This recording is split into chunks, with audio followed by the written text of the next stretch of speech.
Assalamualaikum warahmatullahi wabarakatuh.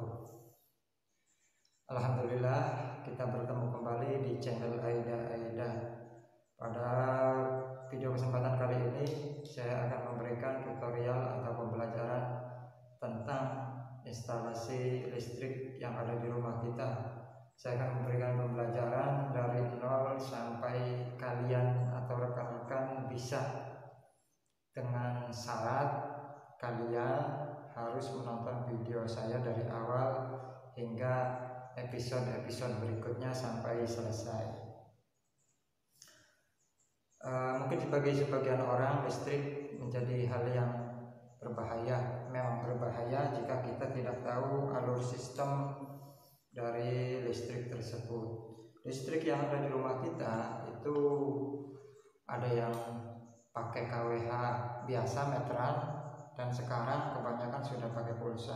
Tapi sistemnya sama saja. Untuk sistem aliran listrik instalasi yang masuk ke instalasi rumah kita, baik KWH pulsa ataupun KWH biasa, itu sama saja.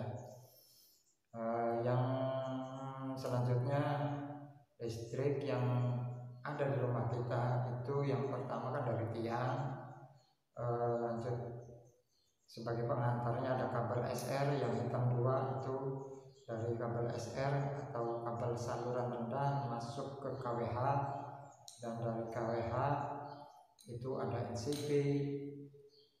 Untuk KWH yang daya 450 NCB 2 ampere, sedangkan KWH yang daya 900 NCB-nya 4 ampere. Tapi di sini saya tidak akan membahas bagaimana cara memperbaiki atau membongkar yang ada di dalam KWH karena itu bukan hak kita.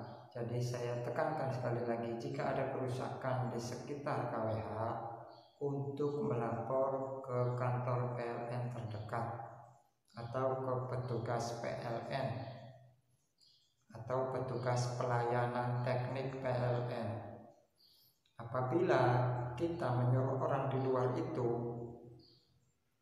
jika terjadi hal-hal yang tidak diinginkan, maka yang dirugikan nanti kita sendiri.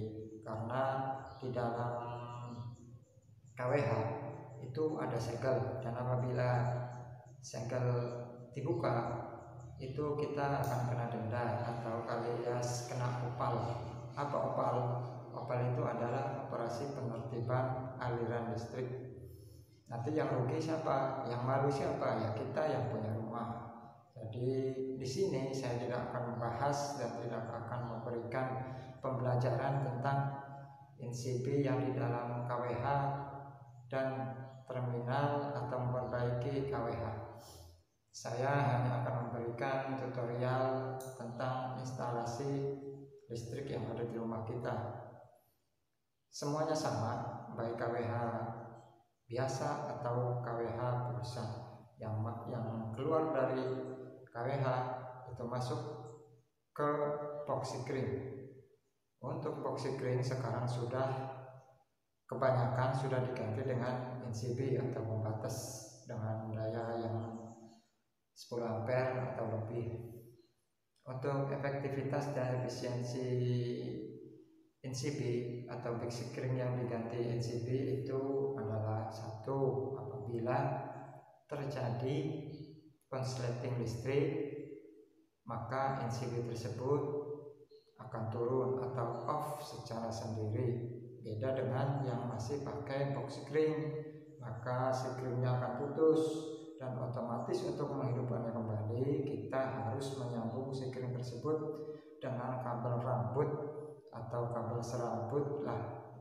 Syukur-syukur kalau kejadiannya siang hari. Bagaimana kalau malam hari? Kan yang susah kita.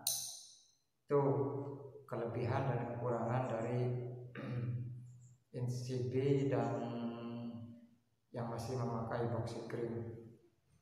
Dan untuk kabel yang disarankan dari standar PLN, untuk kabel sentral yang di atas instalasi itu ukurannya standarnya 3,1,5 mm, dan untuk kabel-kabel yang terpasang di stop ataupun di saklar engkel, saklar yang satu, itu ukuran kabelnya minimal atau standarnya 2,1,5. Nanti akan kita bahas satu persatu secara detail agar rekan-rekan sekalian bisa memahami dengan mudah.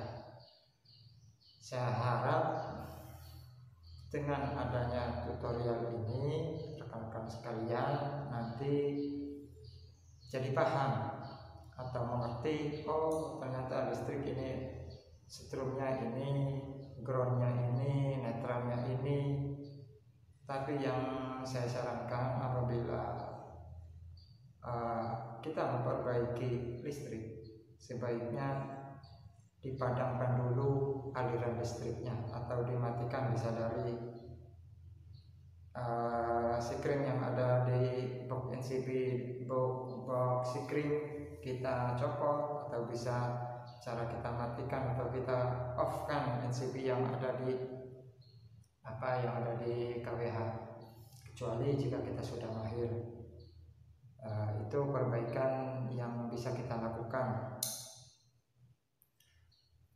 Dan mungkin yang paling sulit itu ada di pemasangan kabel di terminal, karena di terminal ada berbagai macam kabel, bertemunya kabel baik yang dari box sikring, kabel dari sentral belakang, dari lampu, dari stop kontak, dari saklar, itu ketemunya di terminal.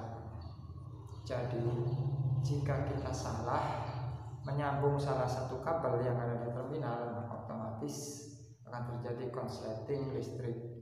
Mungkin yang tersulit itu di pemasangan jalur-jalur kabel yang ada di terminal saja. Nanti akan saya bahas semuanya satu persatu, mulai dari bagaimana kinerja dan kabel yang masuk yang ada di dalam box sikring sampai ke atas, sampai terminal. Di terminal dibagi lagi ke lampu, ke saklar, ke stop kontak. Nanti semuanya akan saya ulas di video berikutnya.